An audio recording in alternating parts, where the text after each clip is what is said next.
विकसित भारताचा मार्ग सागरी अर्थव्यवस्थेतून जात असून सागरी सुरक्षेला आणि स्वदेशी तंत्रज्ञानाला प्राधान्य देण्याची गरज असल्याचं नौदलाचे प्रमुख ॲडमिरल दिनेश त्रिपाठी यांनी सांगितलं. ते आज पुण्यात सावित्रीबाई फुले विद्यापीठाच्या बी.सी. जोशी स्मृती व्याख्यानमालेत बोलत होते. भारताची तब्बल 60% निर्यात ही सागरी मार्गाने होत असून भारत सागरी व्यापार आणि सागरी सीमा सुरक्षेवर भर देत असल्याचं त्रिपाठी यांनी सांगितलं.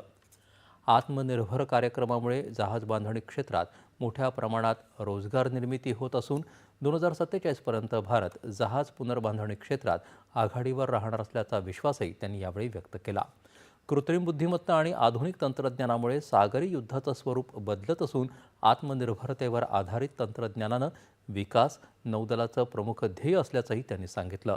यावेळी महाराष्ट्राची दूरदृष्टी अधोरेखित करत त्यांनी पुणे विद्यापीठात मेरीटाईम चेअर ऑफ एक्सलन्सच्या स्थापनेला संमती जाहीर केली.